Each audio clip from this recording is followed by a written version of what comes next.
Whew. Let's get it. Come on. As one Crookshank, your one and only Move Swiftly speaker, checking in for a daily Move Swiftly thought, giving you a perspective on teamwork that you will not get anywhere else. Whew. A lot better than last week, I'll tell you that. Did 12 miles today, and as you can see, I'm still standing. If you recall, a week ago, cleared 10 miles, and my ass was like sitting on a curve, barely able to give this thought. But, did 2 extra miles today, and obviously standing. But it was a rough one. And, perhaps it was, I ain't gonna lie, the weather played a factor in it. It was a nice cooler day, cooler morning out here in South Florida before it starts warming up. All right, so as far as today's Move Swiftly thought, I'm recording this Tuesday, June 18th, 2024. Another Top 5 Tuesday, a subject that I could not wait to get to, because basketball season is officially over, which means we're just a blink or two away from football being back. And it was a great college football season for me. I ain't gonna talk about NFL at all, but between college and high school, it was a great season last year. And I did a video previously a couple months ago asking the question, can you go back to back? Whether it's my alma mater, the Good Counsel Falcons, can you go back to back the WCAC as the WCAC champions?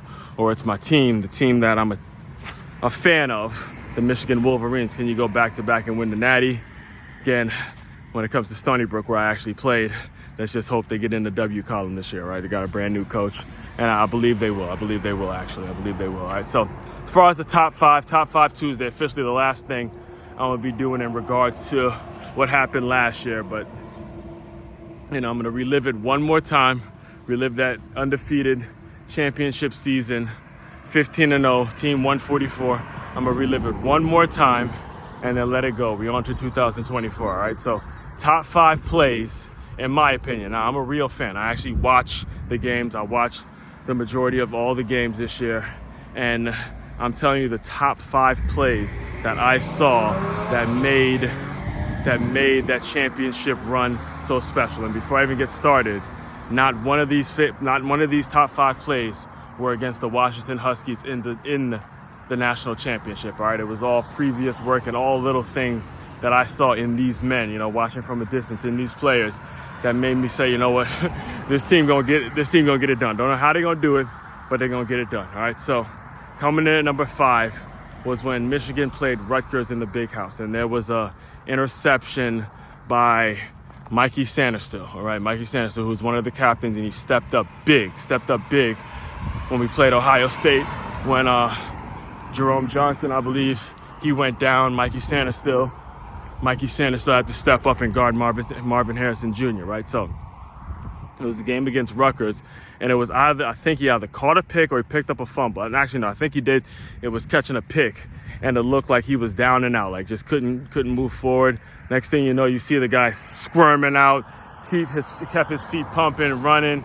Next thing you know, he breaks one to the end zone. And that's really actually what broke that game open, because when you're playing a trap game like Rutgers, you need that big play to kind of get your team going. So that's coming in at number 5. Number 4, it was against Ohio State when Zach Zenner went down, and Blake the Great breaks off about a 25 to 30 yard run down the left sideline, and he throws up that 6'5". He throws up the 6'5". All right, that's number 4. You may be surprised with that one, because it was hard to figure out which one of his runs really gonna make this top 5, but that one was special because he gave a shout out to his offensive line. And in my opinion, that's what made him the legendary back that he was when he was at the University of Michigan. Looking forward to seeing him do some big things in the pros, man. I mean, I still watched that kid back when he was middle school. I was at FBU, and he was on the FBU team and all that. So it was kind of a nostalgic moment every time I got to watch him do his thing, right? So the next 3 plays were all from the Rose Bowl game. To me, that was the championship right there. That was the national championship right there, because of everything that was said, all the hype, all the bullshit that was going on about SEC is dominant this, SEC that. We needed to beat the shit out of Alabama. I was happy we got Alabama, and we did. We got it. Again, I was on camera right after the game, the day after that game, pinching myself, not knowing how exactly it got done, but damn it, we won it. All right, damn it, we won that shit. All right, so coming in at number 3 was Roman Wilson. It was actually the play I talked about right after the the day of the morning after the night of that Rose Bowl game. You know, understand the play before, Roman Wilson, you know, hits someone in the back. He makes just an unnecessary block in the back.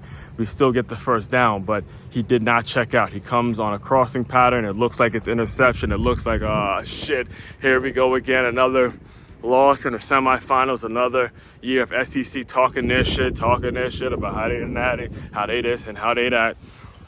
And boom, Roman Wilson comes out of nowhere, catches a pass, and ends up actually getting a touchdown on that drive to tie the game up, right? So coming in, that was number 3. Coming in number 2, we got another Blake Corum run. It was the Blake Corum run in overtime where he jump steps my man in the backfield. There's penetration. He jump steps my man in the backfield. He gets downfield. He turns. He gets in the end zone. As soon as he gets in the end zone, he looks at the camera like, some dog hit him. Oh man, he lifted the entire DMV in that moment. I could just see, you know, the Chad Ricardos, the Ian Thomases, the Mike Andersons, the James Corums. I could just see them smiling somewhere. Freddie Browns, them smiling somewhere when he hit that touchdown. So that's number 2. Now, number 1 was it. It was the final play of that game. That game went into overtime. I believe it's 4th down.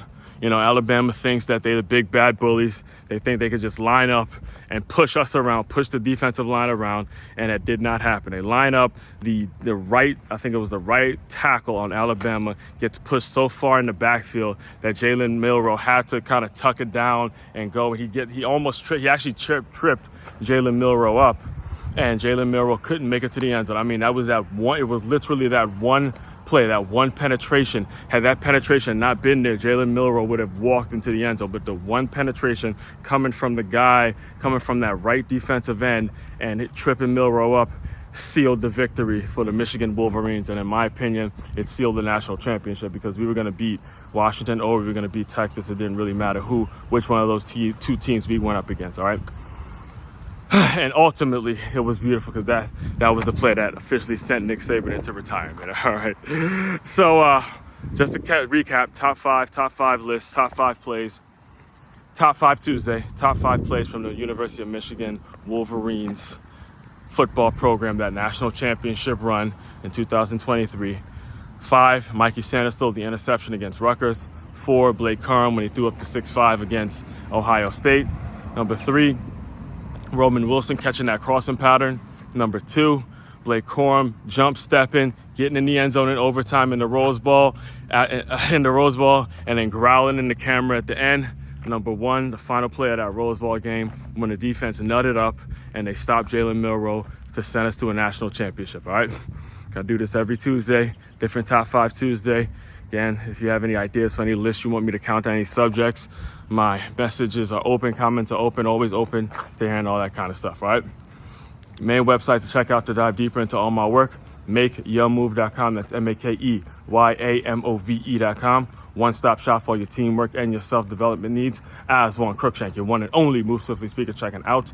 You guys continue to move swiftly. We will talk more soon.